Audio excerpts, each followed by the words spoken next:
अनुग्रहाच्या माध्यमातून अव्यक्त परमात्म्याचं या सगुण देहात दर्शन घडवून घेणारे कोणाचे ते सद्गुरू आहेत. अव्यक्ताचं दर्शन झाल्याशिवाय, अव्यक्त अनुभवाला आल्याशिवाय काकांसारख्या संत महात्म्यांचे अभंग श्रवण करणं फोल आहे, अर्थच नाही.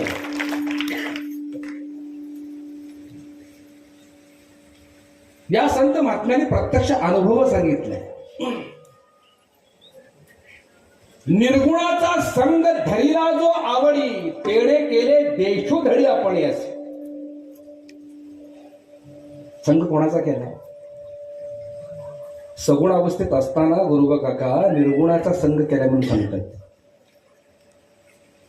पण खरं सांगू, सगुणाच्या संघाशिवाय निर्गुण कळत नाही.